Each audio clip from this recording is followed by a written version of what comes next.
그러나 우리의 중요성, 우리의 가치는요, 성공과 성취에 달려있지 않다라는 것입니다. 팀 켈러는 에베소서 5장 18절은 우리에게 술 취하지 말라, 이는 방탕한 것이다 라고 말씀하고 있습니다. 이 말의 뜻은 무엇입니까?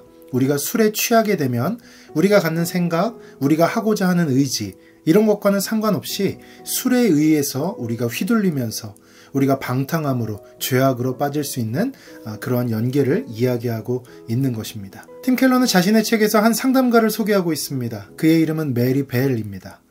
그녀는 이렇게 말했습니다. 성취는 우리 시대의 술이다. 무슨 말입니까? 과거에는 우리가 술을 마시고 정신을 잃고 그 술에 의해서 우리의 모든 행동과 우리의 모든 지식들을 잃어버렸다면, 그래서 방탕하게 빠졌다면, 이 시대에는 그 술의 역할을 성취, 성공이 대신하고 있다는 것입니다. 팝의 전설이죠. 마돈나는 이렇게 이야기합니다. 여태껏 내 모든 의지는 늘 끔찍한 열등감을 극복하는 데 있었다. 내 삶의 동력은 평범함에 대한 아찔한 두려움에서 온다. 그것이 늘 나를 몰아가고 또 몰아간다. 이미 대단한 존재가 되었음에도 여전히 내가 대단한 존재임을 증명해야 하기 때문이다. 내 고뇌는 끝난 적이 없으며 아마 영영 끝나지 않을 것이다. 그녀는 또 다른 성공을 위해서, 또 다른 성취를 통해서 자신을 증명해야 된다라는 압박감에 시달렸던 것 같습니다. 그래서 계속해서 그녀는 또 다른 시도를, 또 다른 성공을, 또 다른 성취를, 이러한 목적을 갖고 인생을 몰두하고 또 채찍질하면서 달려가야만 했던 그런 인생인 것이죠. 왜 그랬을까요? 그것은 그가 자신의 가치를 성공과 성취에서 찾으려고 했기 때문입니다. 팀 켈러는 이것을 어떻게 표현하냐면요, 바로 이 성공과 성취가 그녀에게는 마약과 같았다, 이렇게 표현하고 있습니다. 그래서 복용했을 때는 그 기쁨과 그 즐거움이 있지만 그것이 이내 사라져버리기 때문에 또다시 복용해야 되고 또다시 복용해야 되고, 마치 마약처럼 성공과 성취를 또 먹어야 되고 또 먹어야 되고, 그렇게 해야만 자신이 자신의 가치와 자신의 기쁨과 자신의 즐거움이 유지될 수 있다고 생각하게 되었던 것이죠. 서두에 말씀드렸던 메리 벨이라는 상담자는 최고 경영자들을 상대하는 상담가였습니다. 그녀는 수많은 최고 경영자들과 상담한 끝에 이렇게 말했습니다. 요즘 최고의 실력자들이 남용하는 것은 술이 아니라 성취다. 이 말을 풀어서 설명해 보면, 이 성취감을 느끼고 행복해하는 이 사람들은 프로젝트를 진행하고 그것이 성공하고 성취되었을 때 행복감을 느낀다라는 거예요. 그런데 그 행복감은 금방 사라져버리고 그들의 감정과 그들의 상황은 다시 보통으로 흘러가기 때문에 그들은 또 다른 새로운 프로젝트를 진행해야만 한다는 생각과 또 그것을 성공시키고 성취시켜야 된다는 생각에 빠져들게 된다는 것이죠. 그런데 이전보다 조금 더 큰 성공을 이루는 것만으로는 그 행복감을 다시 느끼지 못한다는 거예요. 그래서 그것보다 더 큰, 그것보다 아주 큰 성공을 이루려고 계속해서 시도하고, 그들의 인생은 술에 취한 것이 아니라 성취에 취해서 그렇게 흘러가게 된다는 것입니다. 메리 벨은 성취 중독자도 다른 중독자와 다를 바가 없다라고 말합니다. 이렇게 성공과 성취에 중독된 사람들은 성공과 성취를 이루는 그 짧은 순간에만 자신의 가치를 확인합니다. 자신의 중요성을 확인합니다. 그러나 우리의 중요성, 우리의 가치는요, 성공과 성취에 달려있지 않다라는 것입니다. 팀 켈러는 나아만 장군의 이야기를 소개하고 있습니다.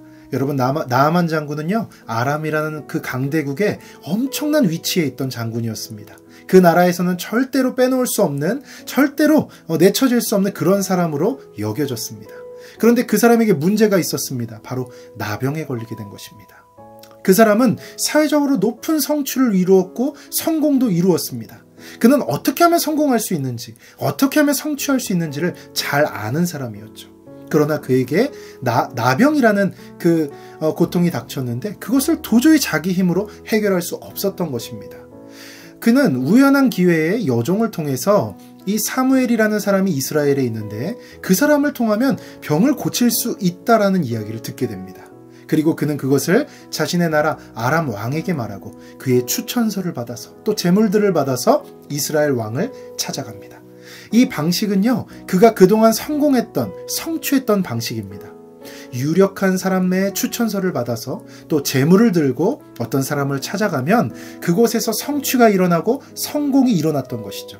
그래서 그는 자신에게 익숙한 방식을 그대로 행하고 있는 것입니다.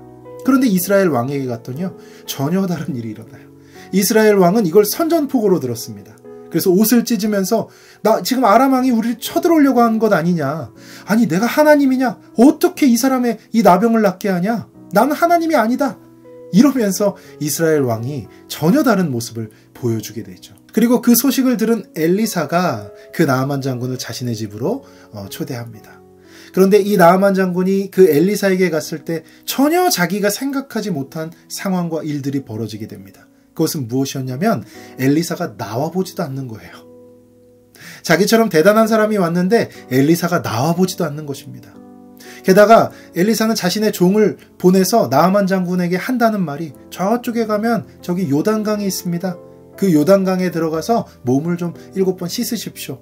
그러면 당신의 병은 깨끗해질 것입니다. 나아만 장군의 성공 방식, 나아만 장군의 성취 방식과는 너무 다른 것이었어요. 나아만은 최소한 엘리사가 나와서 자신의 이 부위에 어떤 행동들을 막 하면서 어떤 퍼포먼스를 보여주는 거죠. 그러면서 그것들이 다 낫게 되는 그러한 일들을 경험할 거라고 생각했는데 엘리사는 나와보지도 않았어요. 거기다가 요단강은 여러분 정말 초라한 강이거든요. 그런 초라한 강에 가서 뭐 한강이나 세느강이나 이런 멋진 강이 아니라 요단강 같은 정말 초라한 강에 들어가서 거기서 몸을 씻으라니. 그러면 병이 낫는다니.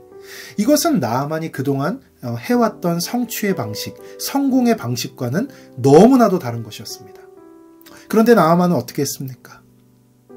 그 모든 말들을 듣고 순종했습니다. 처음에는 화가 나고 분개했지만 그러나 가는 길에 깨달음을 얻고 하나님께 순종하는 마음으로 자신의 모든 한계를 인정하는 마음으로 그 강에 들어가서 몸을 씻었다는 것이죠. 여러분, 하나님의 기적은 언제 일어납니까? 나의 한계를 인정할 때입니다. 성공과 성취는 무엇으로 우리를 맞추시킵니까? 팀 켈러는 이 성공과 성취야말로 나를 신으로 여기게 만드는 가장 좋은 방법 중에 하나라는 거예요. 그러니까 결국 무엇입니까? 내가 나의 신이고 내가 내 인생의 주인이고 내가 노력하면 모든 것을 이루고 성취할 수 있다라는 내가 신이라는 그 착각에서 벗어나는 것은 무엇입니까? 바로 나의 한계를 보고 나의 한계를 인정하는 것입니다. 그리고 그것이 순종으로 이어질 때 우리는 주님 안에서 큰 은혜와 우리의 삶의 큰 만족과 다시는 무엇으로도 채워지지 않을 정말 오직 하나님으로만 채워지는 그 충만함을 깨닫게 된다는 것입니다. 성취와 성공은 계속해서 목마릅니다. 계속해서 채워야 됩니다. 그러나 하나님 안에서 내 한계를 인정하고 하나님께 순종함으로 겸손하게 누리는 이 충만함은 다른 무엇으로도 채울 수 없는, 다른 무엇을 더 원하지 않는 충만함으로 우리에게 다가온다는 것이죠. 여러분, 성공이나 성취에 취하여 술 취한 것 같이 방탕하지 않으시기를 축복합니다. 그리고 오직 나의 한계를 인정하고 하나님께 순종함으로 성령의 충만함을 받아서 이 세상에 다른 것이 아닌 오직 하나님의 뜻, 오직 예수님의 이름을 전하기 위해 이 땅을 살아가는 충만하고 만족한 인생을 살아가시기를 예수님의 이름으로 축복합니다.